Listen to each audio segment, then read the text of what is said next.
15. Nenhum destes forçará tua morte, todos te ensinarão a morrer.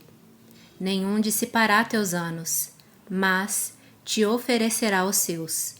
Nunca a conversação com eles será perigosa, fatal a amizade ou onerosa a deferência. Conseguirás deles tudo o que quiseres. Não será deles a culpa se não tiveres exaurido tudo o que desejas. Que felicidade, que bela velhice não aguarda o que se dispôs a ser seu cliente. Ele terá com quem discutir sobre as menores, bem como sobre as maiores questões, a quem consultar diariamente sobre si mesmo, de quem ouvir a verdade sem ofensa e ser louvado sem adulação, a cuja semelhança se possa moldar. Costumamos dizer que não está em nosso poder escolher os pais que a sorte nos destinou, mas que nos foram dados ao acaso. Contudo, é-nos permitido ter um nascimento segundo a nossa escolha.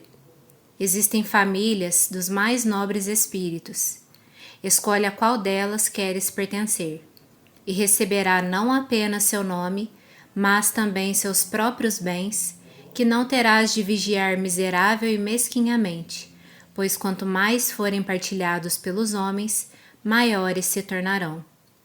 Estes te darão um acesso à eternidade, te elevarão àquelas alturas de onde ninguém se precipita. Esta é a única maneira de prolongar a existência mortal, e até mais, de convertê-la em imortalidade.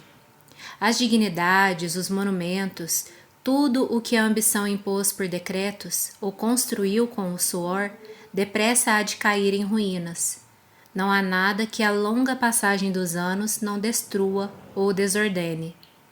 Mas ela não pode tocar nos conhecimentos que a sabedoria consagrou. Nenhuma idade os destruirá ou diminuirá.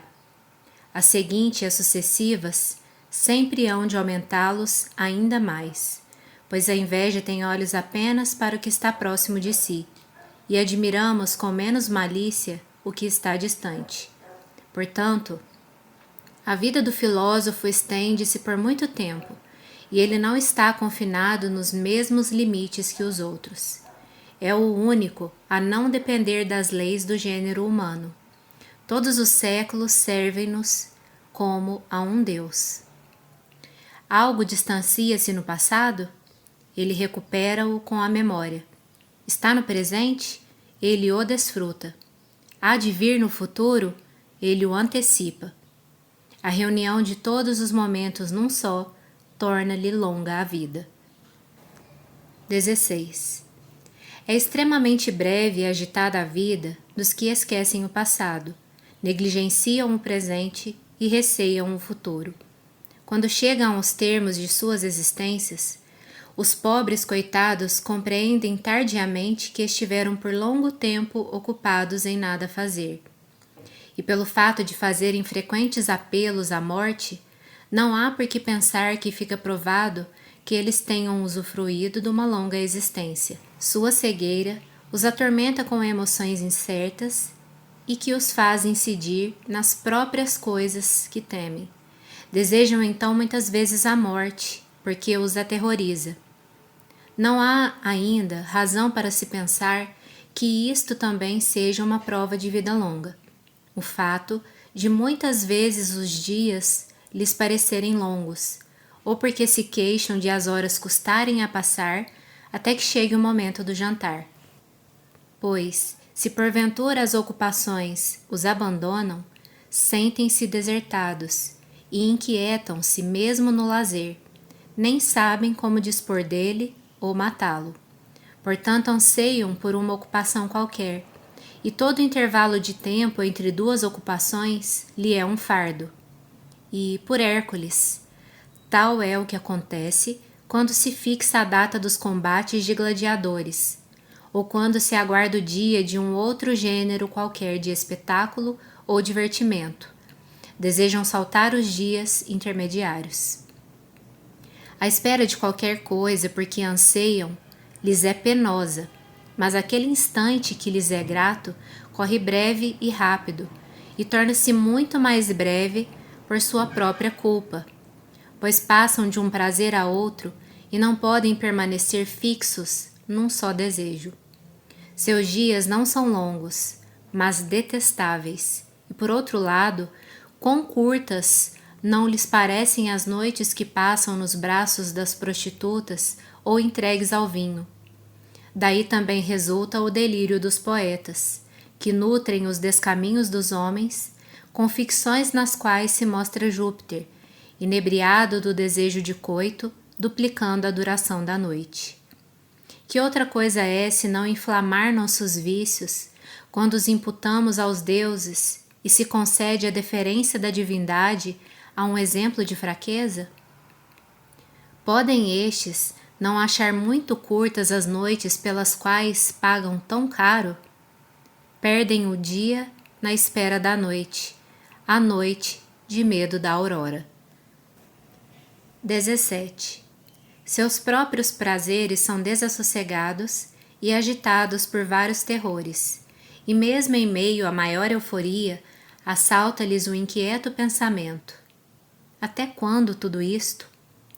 Por causa desse sentimento, os reis lamentaram seu poderio, e a grandeza de sua fortuna não lhes era grata, mas aterrorizaram-se com o fim que um dia lhes adviria.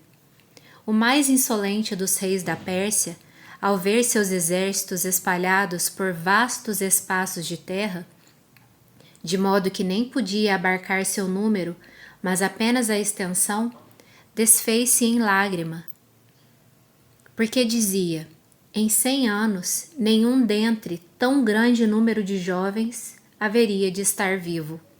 Mas ele próprio, que chorava, estava prestes a apressá-los para aquele destino, fazendo perecer uns no mar, outros em terra, uns no combate, outros na retirada, e dentro de pouco tempo haveria de exterminar aqueles por quem temia o 100º ano.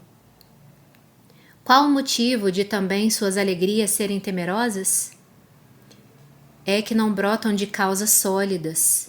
Pelo contrário, o próprio vazio de onde nascem perturba-as. E como pensa serem aqueles momentos, miseráveis segundo sua própria confissão, já que os próprios motivos pelos quais são exaltados e se colocam acima dos homens são muito impuros? Todos os maiores bens estão cheios de ansiedade, e as maiores fortunas são as menos dignas de crédito.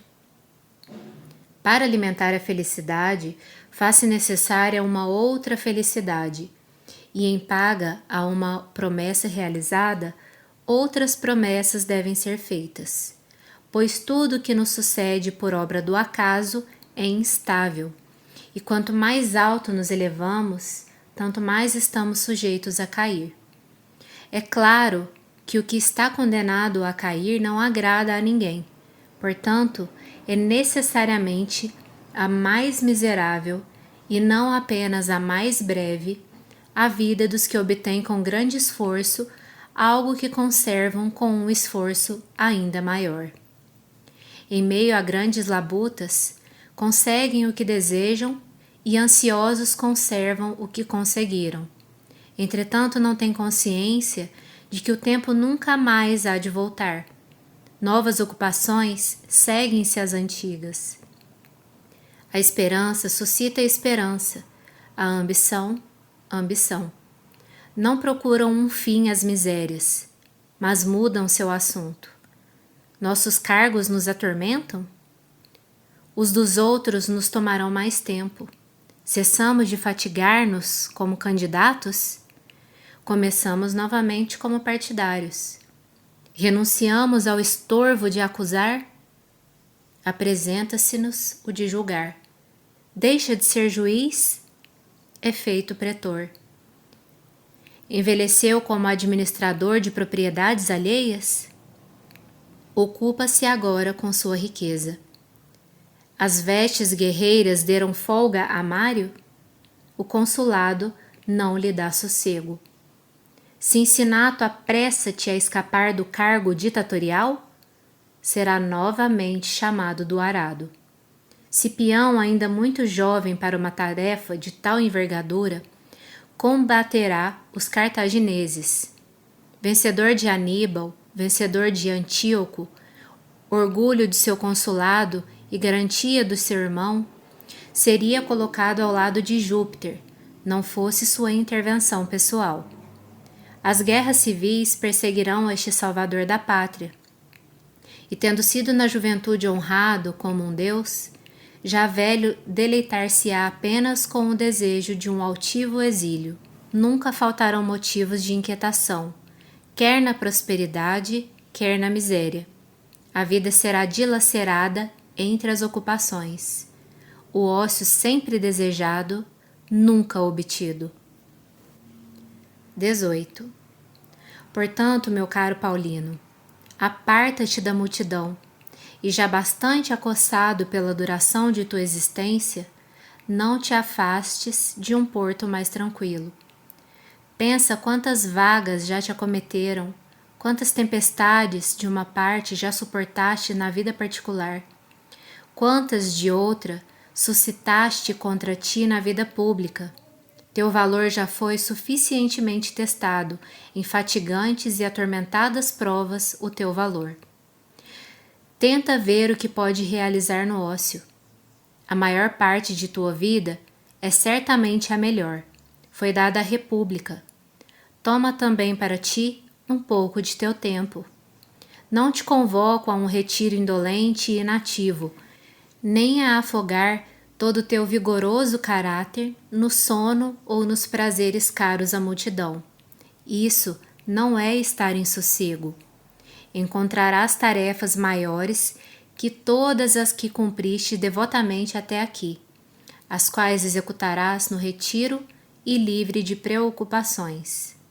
Com efeito, tu administras as contas do mundo tão desinteressadamente como as alheias, tão diligentemente como as tuas, tão escrupulosamente como as do Estado. Conquistas a estima num cargo onde é difícil evitar o rancor. Contudo, acredite-me, é mais proveitoso fazer a conta de teus anos do que as do trigo do Estado. Este, teu vigor de ânimo, capaz das maiores coisas, desvia-o de um cargo, sem dúvida honroso, mas pouco adequado para tornar uma vida feliz. E lembra-te de que não foste educado desde os mais tenros anos nos estudos liberais para que alqueires de trigo te fossem confiados. Esperaste algo maior e mais alto. Não faltarão homens de sobriedade comprovada e atividade laboriosa. Jumentos laboriosos são mais aptos a carregar fardos do que cavalos de raça, e quem jamais oprimiu a excelente ligeireza deles com pesadas cargas?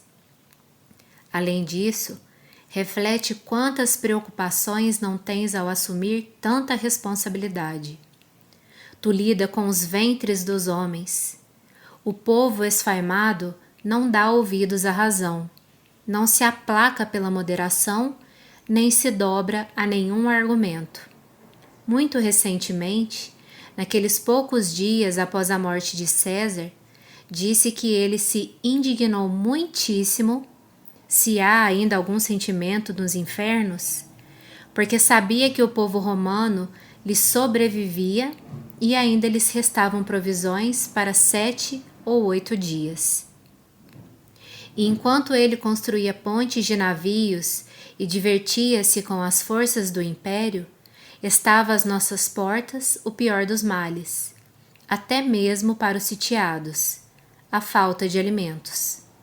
Seu infeliz desejo de imitar um rei arrogante, estrangeiro e louco, quase custou à cidade a miséria e a fome. E o que se segue à fome, a ruína de tudo. E então, qual não era o estado de espírito daqueles a quem eram confiados os cuidados com o trigo público e que tinham de enfrentar pedra, ferro, fogo e o próprio Calígula?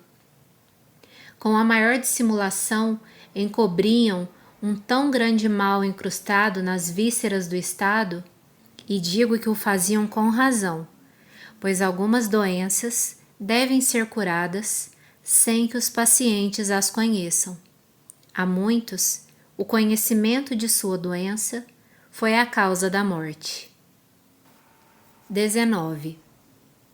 Recolhe-te a estas coisas mais tranquilas, mais seguras, melhores. Acaso tu pensas serem o mesmo estas duas coisas?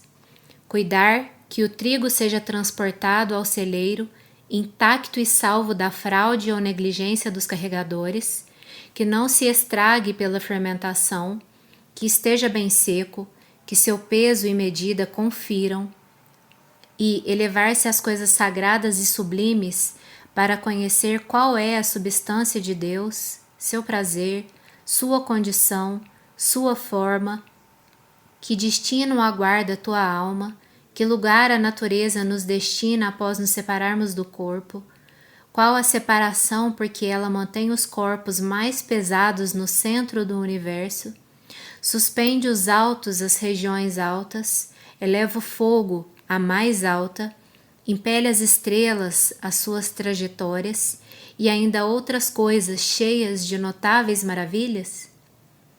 Abandona o solo e volta-te a esses estudos. Agora, enquanto o sangue ferve, deve-se ir com determinação para o melhor. Grande número de bons conhecimentos te esperam neste gênero da vida. O amor e a prática das virtudes, o esquecimento das paixões, o saber viver e morrer, enfim, uma grande tranquilidade. A condição de todos os ocupados é miserável. Contudo, a mais miserável é a daqueles que nem se molestam com suas próprias ocupações, que regulam seu sono pelo alheio, que caminham segundo as passadas de outro e que estão sob ordens, mesmo nas mais livres das escolhas, amar e odiar. Estes, se quiserem saber quão breve é a vida, que considerem quão insignificante é a parte que lhes cabe. 20. Portanto, quando vires frequentemente uma toga pretexta ou um nome célebre no fórum, não o invejes. Essas coisas são adquiridas ao custo da vida. Para ligar seu nome a um único ano, consumirão todos os seus anos. A uns, a vida abandonou logo nas primeiras etapas, antes que tivessem atingido as alturas ambicionadas. A outros, após terem galgado o cume das honras através de 1000 desonestidades, sobrevém o triste pensamento: ter trabalhado tanto por uma inscrição no túmulo.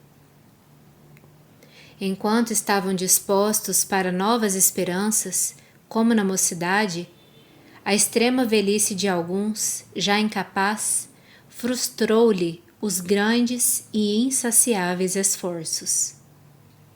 Vergonha daquele que, já de idade avançada e querendo obter aplausos de um público ignorante, num processo de litigantes desconhecidos, perdeu seu fôlego, desgraçado, o que esgotado mais por causa de sua vida do que por causa de seu trabalho, sucumbe em meio aos próprios deveres.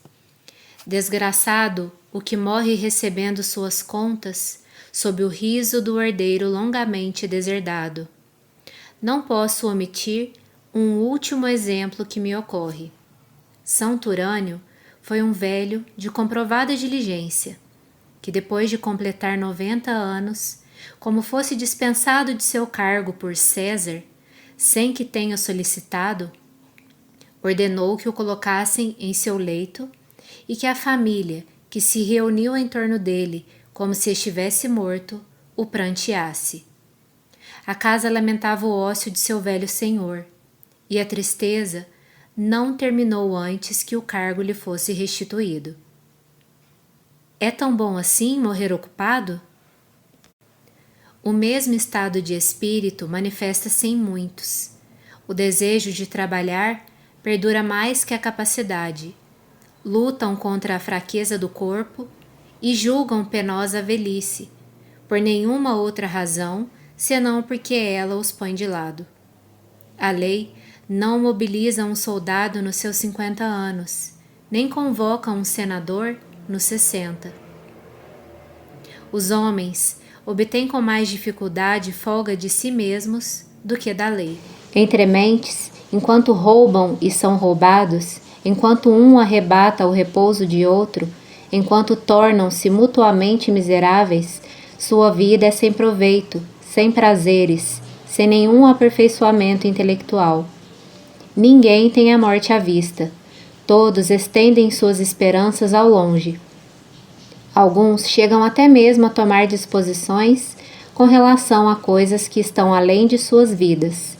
Enormes túmulos, dedicatórias de serviços públicos, dádivas junto de suas piras funerárias e pomposas exéquias.